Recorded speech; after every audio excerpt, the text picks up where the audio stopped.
Welcome back to Celebrity Radio. It's Alex Belfield talking to some of the world's biggest stars, and one of my favourite people ever, John Owen-Jones, has just been announced as the brand new star of the Broadway cast in Les Miserables, currently starring as Phantom in the West End. It's not bad being you, is it? I can't complain, really. I've had a very good run of luck, combined with hard work, so I'm very pleased that I'm getting the chance to go to Broadway again. Nonsense. There's no such thing as luck. When you hear your voice, it's very clear why you get the biggest roles in the world. It is still astonishing. They could have anybody on Broadway and they chose you. That's got to be humbling, hasn't it? Yeah, and it was a complete shock, The production is the same one that I started back in 2010 for the 25th anniversary of the show. Cameron decided it would be a good idea, Cameron McIntosh that is, to reboot the show and create a brand new version of it. And he chose me to do Valjean. So I got a very great opportunity to recreate the role and bring something new to the show. And that version is now running on Broadway. And I think they wanted me to go back there because they wanted me to close the show, to kind of complete the circle, as it were. Because the show's been running there for a year now with Ramin Karimloo as Jean Valjean first, and then Alfie Bow, who's just doing it at the moment, and I'll be taking over from Alfie. But what's very satisfying to me, and I've said this to other people, is that Ramin and Alfie have had to do pretty much what I invented back in 2010.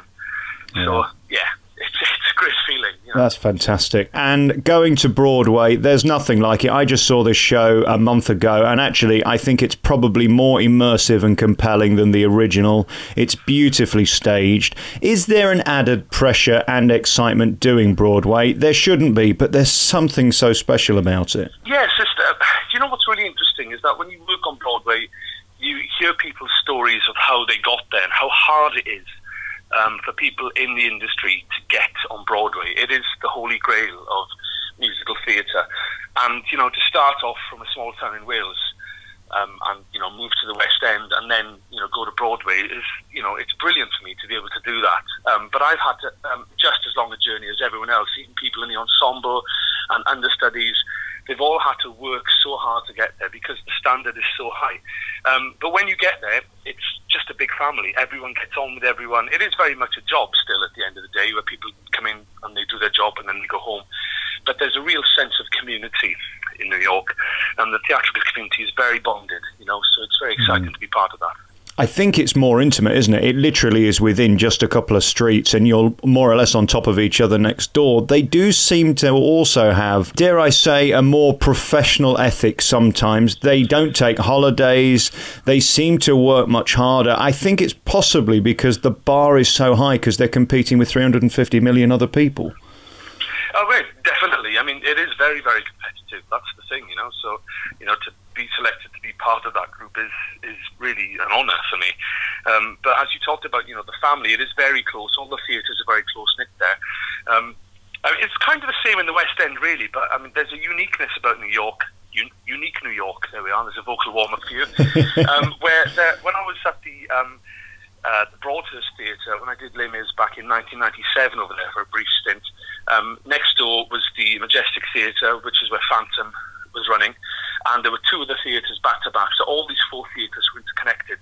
And I remember once where we were on stage doing the show, and we were able to open the door and walk onto the stage of the next theatre where they were doing the chorus line. So so you could actually, if you were not on stage, you could watch the next door show from the wings.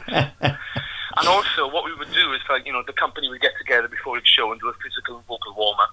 And sometimes we would go into the chorus line theatre, and they'd all be there in their leg warmers, we'd be there in our rags, and we'd be doing a little dance warm-up together, and then they would all join us in our physical warm-up. It was very funny, actually, but you don't get that in London because the theatres aren't all hemmed in on each other, So, of course, you're excited to go to Broadway, but then again, you're a married man with children. That can't be easy. Well, no, it's a funny old business for that kind of thing. I work in the evenings, my kids are at school, and my wife's a school teacher, so I see them for about 30 to 45 minutes a day, where I get up after they've gone, and then I see them when they come home from school, then I go to work, and then they've all gone to bed when I get home.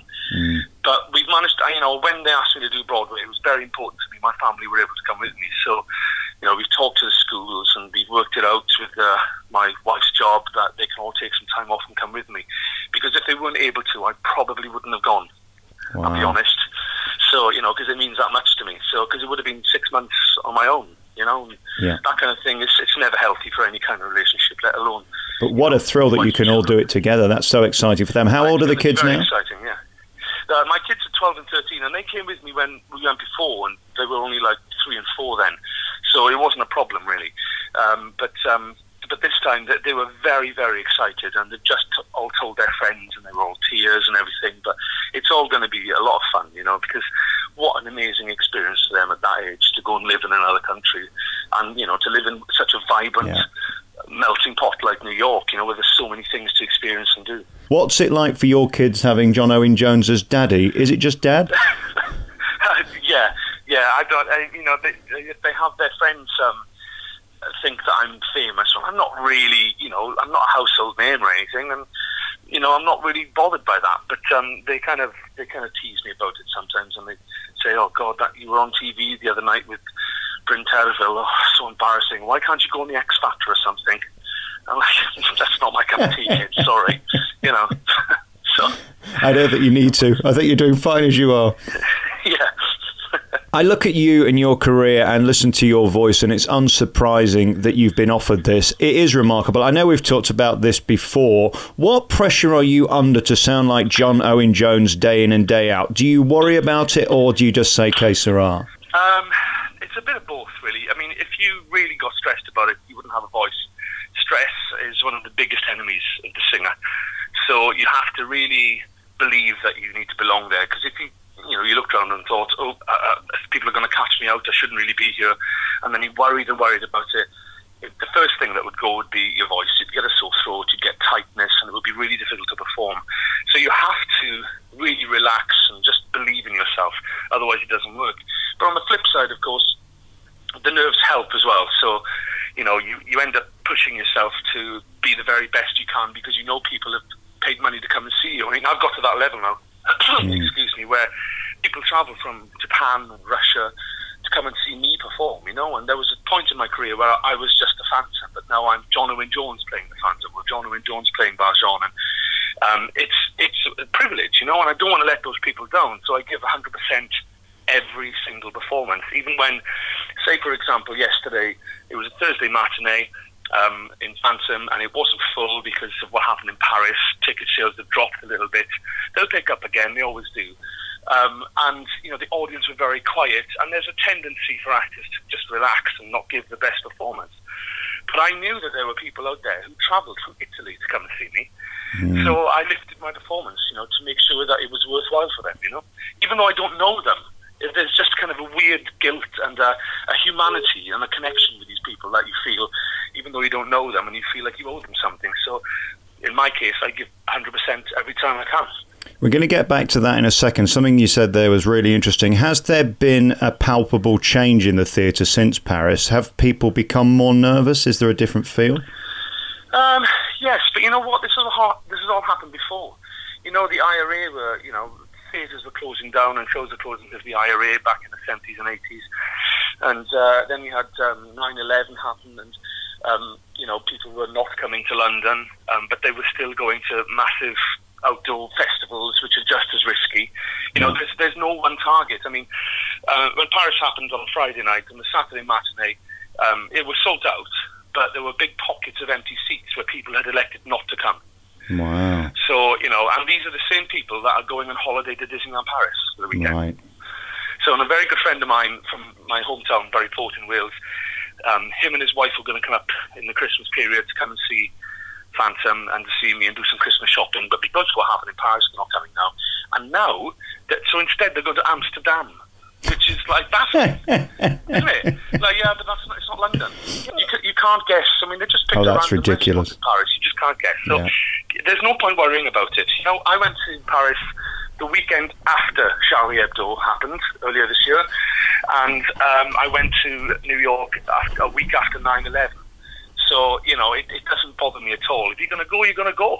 So you might as well go doing something you enjoy, like watching something in the theatre, you know. Exactly. Let's talk about the two shows. I mean, with the greatest respect, I've watched you in Phantom 400 times, and I like it, but it doesn't compare to Jean Valjean, does it? I mean, the two roles, one is a sort of 10% come on and steal the show. The other is you have to work hard for 2.5 hours non-stop. Well, yeah, it is. There is a lot of that. You know, Phantom, when you're at full strength, it's considerably easier than Jean Valjean. Jean Valjean is a mountain to climb every night. But yet you get stamina built up and you get into the role, and you know, I still give as much to Jean Valjean, even though it's a bigger part, as I give to the Phantom. You know, yeah. It's peculiar because it's so different, but they're so challenging in an equal way. You know, because my voice has dropped about an octave now to sing the Phantom properly. So when I go into Les Mis, I'll have to train the top of my voice up again, just to kind of get into singing the role easier. And, you know, I've done Phantom thousands of times, and yet I came back to the show recently and I did 4 shows and my voice went because I wasn't quite used to it. Wow. I had a few days off and then I was back, and I'm full strength, and it's great. And the same will possibly happen with Les Mis, I don't know, but I've just got to be prepared mentally and vocally to do it, because even though, as you said, they are a world apart, they're both equally challenging in their own ways. And I guess the physical side of Jean Valjean is also interesting, because he's a young man who runs in and runs out and then becomes an old man that eventually pegs it. You've got to be physically fit as well as vocally fit, haven't you? Oh yeah, definitely. I mean, there's a lot of things made in the show about the character's strength. So, and you know, I try and achieve that not by looking, you know, buff and having a washboard stomach or anything, because they wouldn't have looked like that in those days, really, would they? They didn't have training regimes and weight machines and no, they hadn't got protein shakes, have they? No, they didn't. No. You know, the strength of the character for me, I believe, comes from within. So it's a stillness and kind of a wisdom as he gets older, and I try and play that. And one of my favourite compliments that I get when I play Valjean is how well he ages when I play him, you know, and I spend a lot of time thinking about that side of the story, because it's not convincing to the audience otherwise. They don't go on that journey if they don't believe you're an old man at the end who's lived a life, you know. I think you've done a whole life in like 3 hours, you know. I think it is still the most beautiful show on earth. Les Mis is moving, and the Broadway production is certainly incredible. The way it opens, the way it finishes, and the way you perform that role is staggering, and you are a remarkable performer. John, I always love talking to you. Thank you very much. It's very kind of you. Congratulations on getting the role. You'll be appearing from March in Les Miserables at the Imperial Theatre on Broadway in Les Miserables, and you continue to perform as the Phantom of the Opera in the West End for the next couple of months. Great to talk to you, and I hope to see you on Broadway. Okay, thanks a lot, mate. Cheers.